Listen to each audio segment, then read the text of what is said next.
Olá, senhores, meu nome é Arimael, sou professor de Física e nossa aula de hoje é uma aula sobre campo magnético. Bom, na nossa aula anterior nós falamos o seguinte, que toda vez que um fio condutor for percorrido por corrente elétrica, em torno desse fio condutor aparece o que nós chamamos de campo magnético. Então o fio condutor ele se comporta como se fosse um ímã. E nossa aula de hoje nós vamos estudar as propriedades de um ímã produzido pela corrente elétrica. Então, senhores, antes da gente começar a falar sobre essas propriedades especificamente, aqui eu trago para vocês, por exemplo, um fio condutor. Esse fio condutor é percorrido por uma corrente elétrica aí, e em torno desse fio condutor, em volta desse fio condutor, nós temos um campo magnético. Observe que mais próximo do fio condutor, o campo magnético ele é mais intenso, mais afastado desse fio condutor, o campo magnético ele é menos intenso. Observe também que esse campo magnético, pelo fato de ser uma grandeza física vetorial, ele vem apresentar uma direção, uma intensidade e um sentido, tá bom? Para você identificar qual é o sentido desse campo magnético, você vai usar uma regra conhecida pela regra da mão direita. Então você vai pegar a sua mão direita e vai pegar o dedo polegar, esse dedo polegar você vai colocar no sentido da corrente elétrica e esses outros dedos da mão, vai ficar em volta do fio condutor e eles vão representar quem? O campo magnético. Então, para você identificar qual é a direção e o sentido do campo magnético produzido pelo fio percorrido por corrente elétrica, você vai usar a regra da mão direita. Como é que você faz isso? Coloca o dedo polegar no sentido da corrente elétrica e os outros dedos da mão vão indicar a direção e o sentido do campo magnético. Nesse caso aqui, senhores, o sentido do campo magnético é um sentido anti-horário. Observe aí que os dedos da mão fazendo isso. Então, é um sentido que? Anti-horário. Essa é a famosa regra da mão direita. Então, para a gente analisar o campo magnético em um fio condutor, você tem que observar o formato do fio, a geometria do fio condutor. Bom, se o fio condutor for um fio reto, longo e reto, for um fio retilíneo, como seria esse campo magnético? Quais são as propriedades do campo magnético produzido pela corrente elétrica que passa através do condutor retilíneo? Ora, senhores, o vetor indução magnética, representado pela letra B, em um ponto P, a uma distância R do fio, tem as seguintes características. Então, senhores, a primeira característica de uma grandeza vetorial seria a direção. A direção do campo magnético é tangente às linhas de indução que passa pelo ponto P, pelo ponto onde eu quero determinar o valor desse campo magnético. O sentido do campo magnético é determinado pela regra da mão direita. E a intensidade do vetor campo magnético, nós vamos já mostrar como calcular essa intensidade. Então, senhores, aqui eu tenho um fio condutor retilíneo, e em torno desse fio condutor eu tenho um campo magnético, tá bom? Ora, se em torno desse fio condutor eu tenho um campo magnético, como é que eu faço para encontrar esse campo magnético? Ora, você vai querer encontrar o campo magnético, por exemplo, nesse ponto aqui que nós chamamos de P. Esse ponto P está a uma distância que nós chamamos de R desse fio condutor. A direção desse campo magnético ela é uma direção tangente às linhas de indução magnética. E o sentido desse campo magnético é representado pela regra da mão direita. Então, você vai colocar o dedo polegar no sentido da corrente elétrica e esses dedos da mão aqui vão indicar o sentido do campo magnético. Observe que esse sentido aqui é um sentido horário.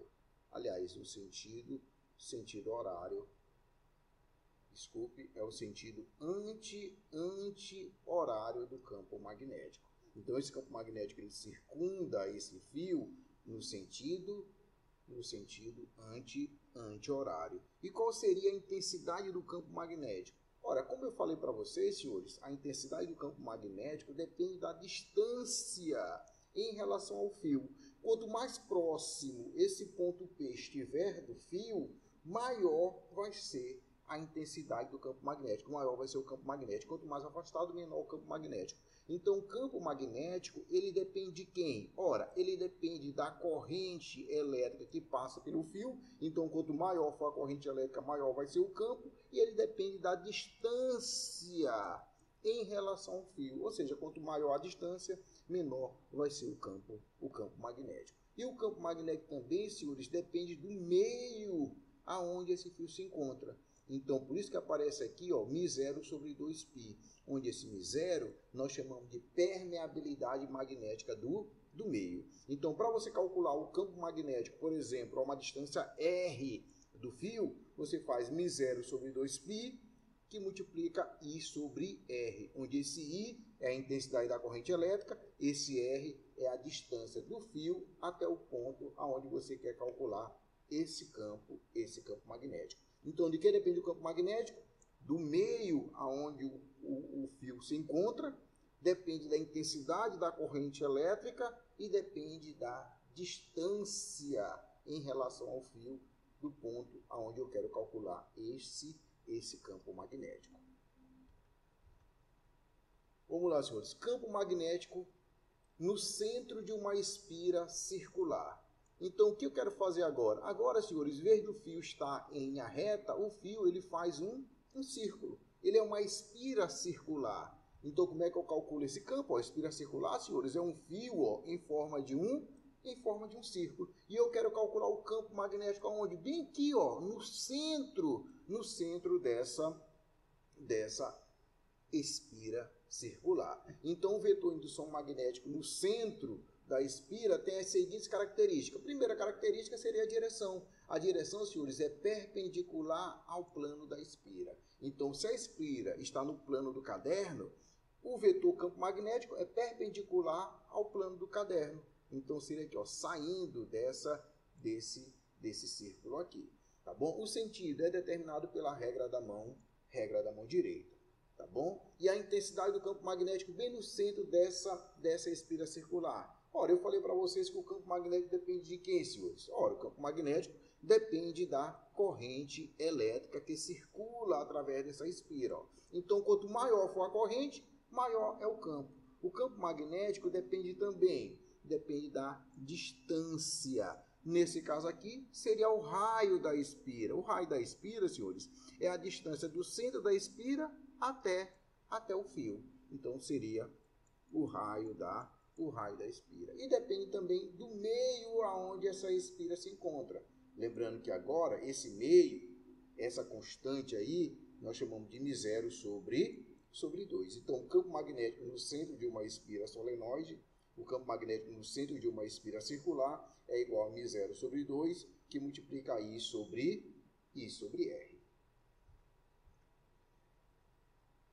A constante de proporcionalidade chamada de μ0 é a permeabilidade magnética no vácuo. Que no Sistema Internacional de Unidade de Medida, essa permeabilidade magnética no vácuo, no meio, no caso aqui, considerando o meio como sendo o vácuo, é igual a quem? Então, μ0 é igual a 4π vezes 10 elevado à sétima. Tesla, que é a unidade de campo no SI, metro, que é a unidade de comprimento no SI, dividido por ampere, que é a unidade de corrente elétrica no Sistema Internacional de Unidade de Medida. Então, μ0, a constante que nós chamamos de permeabilidade magnética no meio, no caso aqui o vácuo, é 4π vezes 10 elevado à sétima. Lembrando que π é igual ou semelhante a 3,14. Bom, se você tem N espiras, um número muito grande de espiras, temos a determinada bombina chata, onde a intensidade do campo magnético vale. Então, se você tem várias espiras concêntricas, um número muito grande de espiras, o fio dando várias voltas, essa quantidade de espira é chamada de bombina. E como é que você calcula o campo magnético no centro de uma bombina? Aí você vai pegar μ0 sobre 2 e sobre R, e aqui você coloca N, o número de espiras. Então, por exemplo, se você tem 10 espiras, então esse N aqui vai ser igual a 10. Se você tem 20 espiras, esse N aqui vai ser igual a 20, e assim sucessivamente. Então, se você tem várias espiras concêntricas, que nós chamamos de bombina chata, então o campo magnético no centro dessa bombina vai ser N vezes o campo magnético em uma única espira, que é μ0 sobre 2, que multiplica I dividido por R, onde μ0 é a permeabilidade magnética do meio, que no caso é o vácuo, e a intensidade da corrente elétrica, R é o raio da espira. E N é o número de espiras.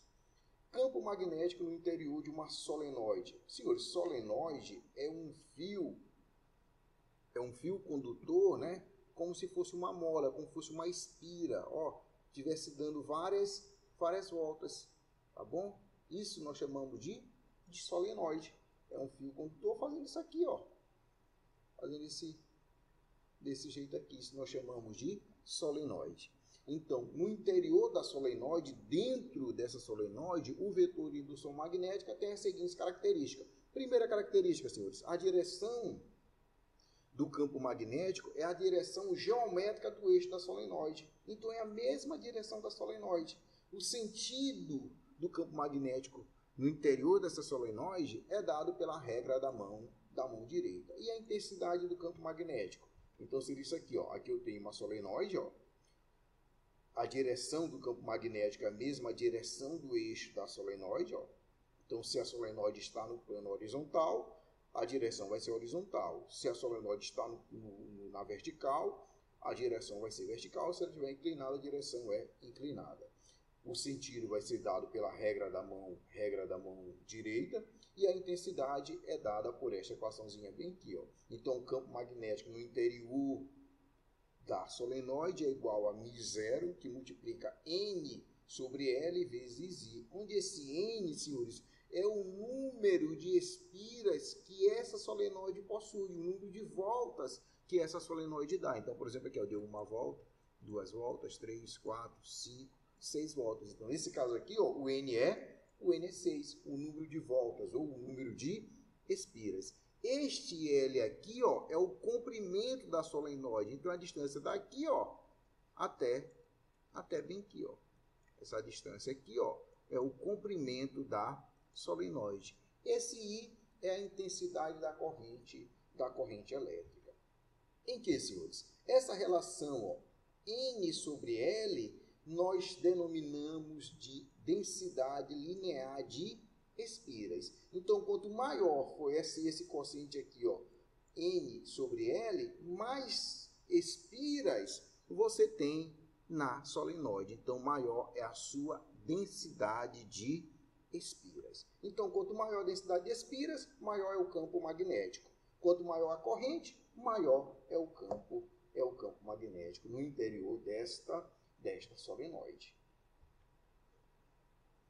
Polaridades de uma espira e de uma solenoide. Ora, senhores, eu falei para vocês que um fio condutor percorrido por uma corrente elétrica se comporta como se fosse um ímã. Em torno desse fio condutor, você tem a ação de campos magnéticos. Então, esse fio condutor é um ímã. E nós sabemos que um ímã possui polo norte e polo sul. Seria um dipolo magnético. E aonde encontrar, como caracterizar esses dipolos magnéticos? Ora, senhores, aqui, por exemplo, eu tenho uma espira circular percorrida por corrente elétrica nesse sentido aqui, no sentido anti-horário. Ora, se a corrente elétrica percorre a espira no sentido anti-horário, o que nós temos?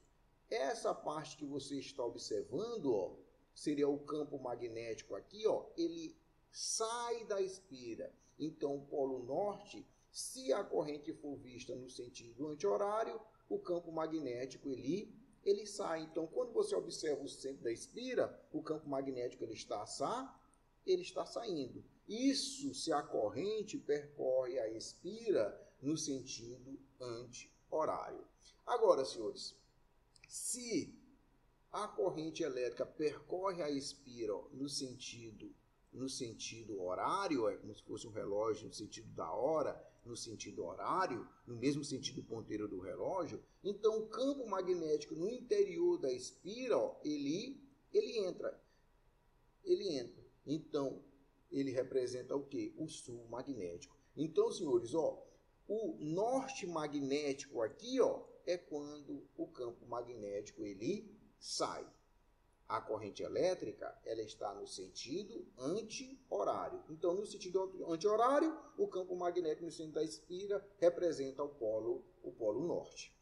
No sentido horário, o campo magnético no centro da espira representa o polo sul, que seria o sul magnético. Então, no sentido anti-horário, o campo magnético ele sai. Quando ele sai, é polo norte magnético.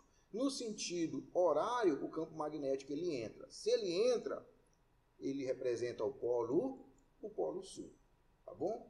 E aqui, senhores, se a corrente elétrica faz esse movimento de subida aqui, nas espiras, então desse lado aqui, é o polo norte, desse outro lado aqui é o polo sul. Se você usar a regra da mão direita, aonde o campo magnético, ele sai, onde o campo magnético ele sai, é polo norte, e aonde o campo magnético ele entra é polo sul. Então, onde as linhas de campo magnético estiverem entrando, senhores, é o sul magnético. Aonde as linhas de campo magnético estiver saindo é o polo norte. É o polo norte, seria o norte magnético. Então, o campo magnético da Terra. Eu já falei para vocês que a Terra ela se comporta como se fosse um imenso ímã gigante. Se a Terra é um imenso ímã gigante, então a Terra possui polo norte magnético e polo sul magnético. Onde, senhores? O polo norte magnético coincide com o polo norte magnético da Terra, que você tem, o norte. Aqui você tem, o norte magnético da Terra coincide com o sul geográfico. E o sul magnético da Terra coincide com o norte geográfico. Então, a Terra é um imenso ímã gigante. Se a Terra é um imenso ímã, é um ímã, então ele possui polo norte magnético e o polo sul magnético. Professor, aonde é o polo sul magnético da Terra? Coincide com o norte geográfico. Professor, onde é o norte magnético da Terra? Coincide com o sul geográfico. Então, o sul magnético coincide com o norte geográfico e o norte magnético coincide com o sul geográfico da Terra. Cuidado para você não fazer essa confusão, tá bom? Então, senhores, o campo magnético da Terra, ele tem um papel importantíssimo para a preservação da vida da Terra. Então, observe só, ele serve de escudo contra quem? Contra as radiações solares. Então, o Sol, durante as explosões solares, acaba emitindo partículas carregadas, que viajam pelo espaço e chegam até a Terra. Só que grande maioria dessas partículas carregadas, partícula carregada é o quê? É uma carga elétrica em movimento. Carga elétrica em movimento, você pode dizer que seria uma corrente elétrica, a grosso modo. Então, observe só, se a carga elétrica em movimento produz um campo magnético, então essas partículas carregadas que vêm do Sol, elas apresentam propriedades magnéticas. E quando elas interagem aqui, quando elas se aproximam da Terra, esses campos magnéticos gerados por essas partículas carregadas vão interagir com o campo magnético da Terra. Então, essas partículas carregadas, elas vão sofrer o quê? Desvio. Elas vão ser desviadas pelo campo magnético da Terra. E essa interação, entre essas partículas carregadas que possuem campo magnético com o campo magnético da Terra, vai provocar um efeito que nós chamamos de aurora boreal. Então, esse efeito luminoso que ocorre principalmente nos polos, né, é devido à interação do campo magnético da Terra com o campo magnético das partículas carregadas, que durante essa interação são desviadas, evitando assim que elas chegam à superfície da Terra, tá bom? Então, a importância do campo magnético da Terra na proteção do vento solar, na proteção dessas partículas solares, tá bom? Que poderiam provocar muitos danos às nossas telecomunicações e à própria vida na Terra. O campo magnético da Terra é também usado para o processo de telecomunicações, sendo fundamental no processo de rota de navegação de alguns animais marinhos, tipo a tartaruga marinha. Ela utiliza o campo magnético da Terra para ela se orientar. As tartarugas marinhas, elas possuem uma espécie de bússola biológica. E essas bússolas, né, acabam se orientando através do campo magnético da Terra, assim como os albatroz e algumas bactérias. Os trens, como eles flutuam? Ora, senhores, os trens magnéticos, eles utilizam o magnetismo para flutuar sobre suas vias, impulsionado por ímãs ou eletroímãs. Eles se deslocam num colchão de ar, de modo que são eliminados os atritos de escorregamento e o atrito de rolamento. A ausência do atrito e o perfil aerodinâmico do trem permite que eles atinjam velocidades altíssimas. Então, senhores, os trens trem-balas, os trens de alta velocidade, eles utilizam o magnetismo para eles flutuarem, perder o contato com os trilhos, né? Assim diminui o atrito, de tal maneira que eles possam alcançar uma velocidade altíssima devido à falta desse atrito de rolamento e do atrito de escorregamento. Senhores, a nossa aula encerra por aqui. Fiquem em casa, se cuidem e cuidem das suas famílias. Muito obrigado e até mais.